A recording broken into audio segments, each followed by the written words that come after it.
चलिए, कल हमने हिंदी में क्या पढ़ा था कि जो नया पुरोहित था राजेंद्र राज शाह का, वह इस मामले को संगीन मतलब गंभीर बताया। किस मामले को? कि पहले का जो राजपुरोहित था वो प्रजा को राजा के प्रति भड़का रहा है। तो उसने क्या कहा कि नए पुरोहित ने क्या कहा? प्रजा को राजा के विरुद्ध भड़काना सबसे बड़ा पाप है। राज दरबारियों ने मतलब मंत्रिमंडल ने, राजा के मंत्रियों ने भी नए राजपुरोहित का समर्थन किया। अब बेचारा रामचरण क्या करता? उसकी एक नहीं सुनी गई। और क्या फैसला सुनाया गया कि इस रामचरण को मृत्यु दंड की सजा दी जाए। और मृत्यु दंड की सजा सुनने के पहले राजेंद्र शाह ने पूछा रामचरण से, यदि कोई अंतिम इच्छा हो तो कहो। किससे कहा? रामचरण से। रामचरण ने क्या कहा? महाराज, अब तक मैंने आपको अपनी शक्ति के अनुसार बहुत सी बातें बतलाई। हमने अभी तक आपको अपनी शक्ति के अनुसार बहुत सारी बातें बतलाई। अब मैं चाहता हूं कि मोतियों की फसल उगाने का गुर भी आपको सिखा दूं। अर्थात राजा को उसने क्या कहा कि मैं आपको ये बताना चाहता हूँ, ये सिखाना चाहता हूँ कि मोतियों की फसल कैसे उगाई जाती है, उसकी कला मैं आपको सिखाना चाहता हूँ। गुर मतलब कला को आपको बताना चाहता हूँ, दिखाना चाहता हूँ, कुछ आपको सिखाना चाहता हूँ। ठीक है। तो इस प्रकार से क्या कहा रामचरण ने राजेंद्र शाह को कि मैं आपको अब आखिरी बार मोतियों की फसल उगाने की शिक्षा भी आपको देना चाहता हूँ। और इतना सुनते ही वहाँ के दरबारी दंग रह गए, मतलब आश्चर्य में पड़ गए कि रामचरण का यह कहना आश्चर्यजनक है। कुछ लोगों को शंका हुई कि यह कहीं धोखा करके भाग न जाए। वहाँ के जो मंत्रीगण थे वे शंका करने लगे कि कहीं ये इस प्रकार की बातें कहकर वहाँ से भाग न जाए। परंतु राजा ने उस पर विश्वास किया। किस पर? रामचरण पर विश्वास किया। और उन्होंने कहा कि हम तुम्हें मौका देंगे। राजा ने कहा हम आपको ये आखिरी मौका देंगे, आपकी इच्छा पूरी करेंगे, क्योंकि आपने अंतिम इच्छा के रूप में क्या कहा है? मोतियों की फसल उगाने की बात कही है। ठीक है। तो अपनी यह विद्या तुम हमें अवश्य सिखा दो, राजा ने रामचरण से कहा। अब राजा से आज्ञा लेकर रामचरण अपने काम में जुट गया। जुट गया मतलब अपने कार्य में लग गया। उसने कुछ बीघे अच्छी जमीन ली। कुछ बीघे मतलब कुछ एकड़, कुछ क्षेत्र की अच्छी जमीन ली। उसे जोतकर उसमें गेहूं डलवा दिए। ठीक है, गेहूं के बीज डलवा दिए। और उसने क्या शर्त रखी कि यह कार्य मैं अपना जो मोतियों की फसल वाला कार्य है उसे चुपचाप ही करेगा। राजा से क्या शर्त रखी कि इस कार्य को वे गुप्त रूप से करेगा, कोई उसके सामने बाधा न डाल सके, कोई मेरे काम में बाधा न डाल सके, ऐसा उन्होंने राजा से कहा। ठीक है। फिर दुश्मनों ने बहुत चाहा कि देखें आखिर वह पंडित का बच्चा क्या करता है। जो रामचरण के दुश्मन थे, जो चाहते थे कि रामचरण अपने कार्य में सफल न हो पाए, अगर यह अपने कार्य में सफल हो गया तो हमारी जो ठाठ बाट है, जो राजाओं जैसा जीवन है, वो खत्म हो जाएगा। इस प्रकार से जो उसके कुछ दुश्मन थे तो उन्होंने चाहा कि देखें आखिर पंडित का बच्चा क्या करता है।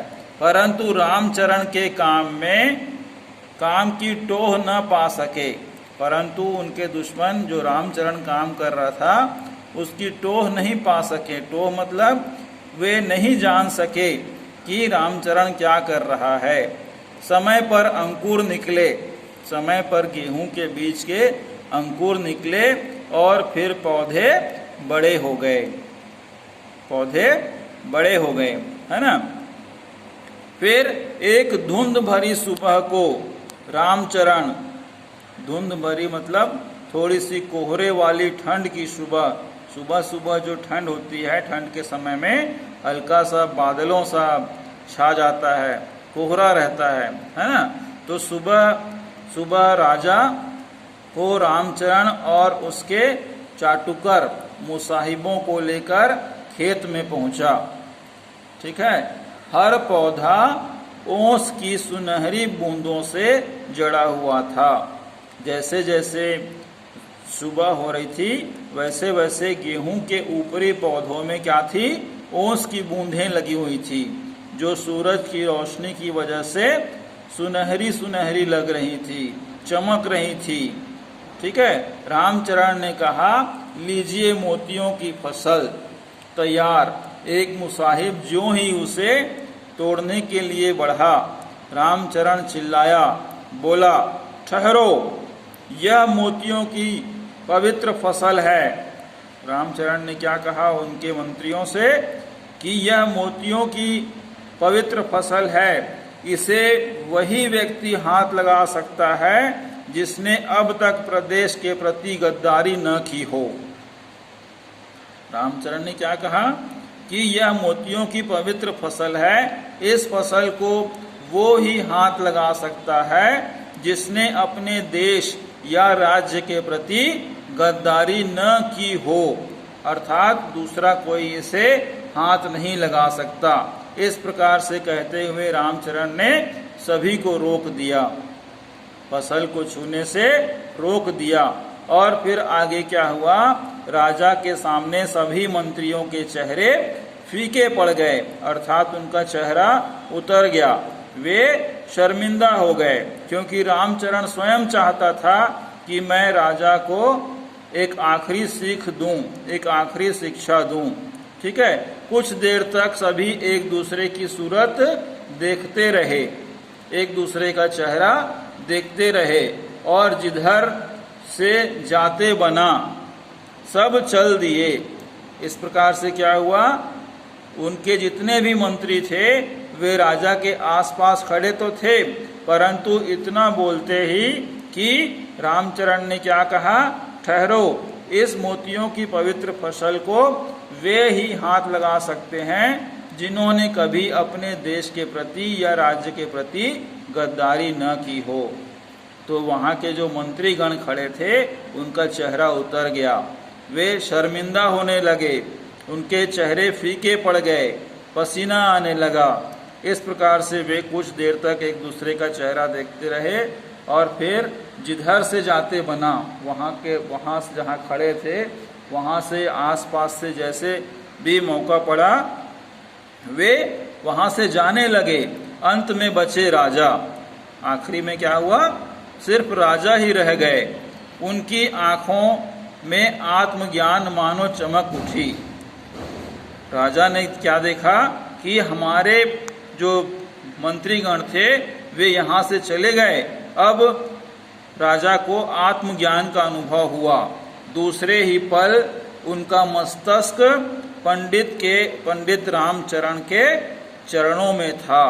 राजा की आंखें खुल गईं और वे भी फसल को नहीं छू सके, क्योंकि पंडित जी ने जो कहा कि ये पवित्र फसल है और उसको वो ही छू सकता है जिसने देश के प्रति गद्दारी न की हो।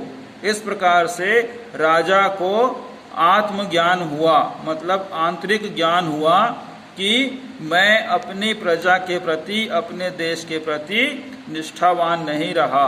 इसलिए रामचरण ने इस प्रकार से सभी को और राजा और मंत्रिमंडल को एक आईना जैसा दिखा दिया कि अगर पवित्र फसल को कोई छू लेता तो वह सही रूप से गद्दार माना जाता, क्योंकि वहाँ पर जितने भी लोग थे वे सभी अपने देश के प्रति वफादार नहीं थे। इस प्रकार से राजा की आंखें खुली और जैसे ही उसे आत्मज्ञान हुआ तो वो क्या किया, शर्मिंदा होते हुए राजा स्वयं अपने मस्तक को पंडित रामचरण के चरणों में रख दिया, ताकि वे आगे भविष्य में प्रजा की अच्छे से देखभाल कर सके। इस प्रकार से रामचरण ने राजा को अंतिम शिक्षा दी कि आप अपने प्रजा के प्रति उत्तरदायी हैं, आपको ईमानदारी से उनकी सेवा करनी चाहिए। ठीक है, तो यहाँ पर ये अध्यापन कार्य हमारा कंप्लीट होता है।